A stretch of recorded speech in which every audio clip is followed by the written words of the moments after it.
Quem souber qual o melhor posicionamento do attachment no tratamento com alinhadores, levanta a mão. E eu vou mostrar pra você nesse vídeo hoje.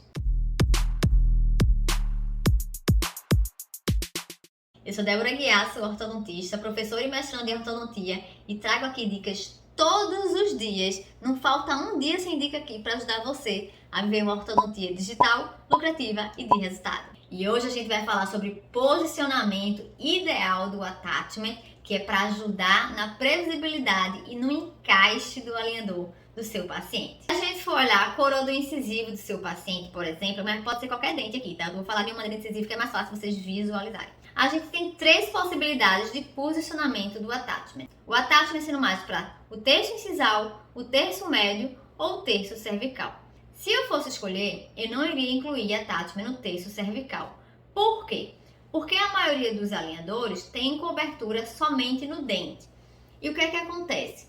Como a cobertura do alinhador acompanha o desenho ali da gengiva, da anatomia da coroa do dente, se você adiciona um attachment mais para cervical, vai ser muito mais fácil desse attachment perder o tracking, dele perder o gap, dele perder o encaixe do alinhador nele. Por quê? Porque é uma borda livre. Eu tô aqui com um alinhador, por exemplo, nesse modelinho, e olha, o terço cervical, ele é livre, né? Então fica, geralmente, um espaço entre o cervical e o dente se você colocar um attachment mais para cervical. Então, eu evito de toda maneira. Inclusive, é por isso que eu não gosto de utilizar Power Ridge. O Power Ridge é como se fosse uma moça no alinhador e ele piora muito o gap, o espaço que fica entre o alinhador e o dente. Ele facilita, na verdade, a gente perder o tracking. Então, se você posicionar um attachment mais para incisal, você vai aumentar o risco também de perder o tracking, de perder o encaixe desse alinhador com o dente.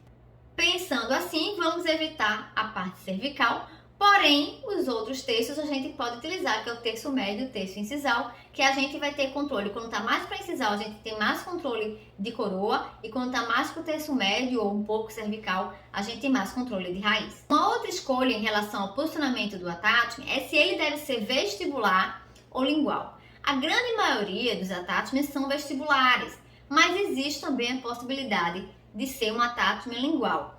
Qual é o ponto positivo e o ponto negativo do attachment por lingual? O ponto positivo é a estética. Imagine você tratar um paciente com alinhadores e não ter nenhum attachment em dente anterior. Está tudo por lingual, tudo por palatino, por exemplo. Seria muito mais estético. Porém, na prática, não é tão fácil quanto parece, porque é exatamente no local onde tem a mordida, exatamente no local em que a língua se posiciona, e geralmente o paciente reclama de desconforto. Então, você já está oferecendo uma possibilidade de tratamento ortodôntico para esse paciente que é confortável e deixa o desconforto de um attachment lingual, talvez não seja legal. Teve um caso que eu coloquei attachment lingual na seguinte situação: eu queria fazer um binário de giro de um pré-molar. Não sei se você sabe, mas fazer rotação de dentes redondos é bem dificultoso com alinhadores. A gente precisa segmentar o movimento, a gente precisa escolher o melhor attachment e até alguns casos fazer mecânica híbrida com botão elástico.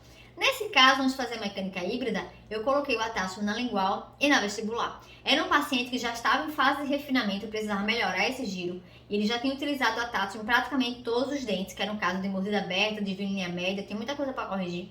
E quando eu instalei o attachment lingual nesse paciente, no outro dia ele me ligou para marcar uma consulta de urgência para remover esse attachment lingual, porque ele não aguentou o desconforto. Além disso, nas áreas palatinas dos incisivos superiores, são áreas de oclusão, então o risco de quebra de um attachment ali naquele local é muito grande. Inclusive tem até alguns artigos científicos que mostram isso, que é uma área que é dificultoso do attachment ficar a longo prazo, se manter a longo prazo exatamente por causa da oclusão.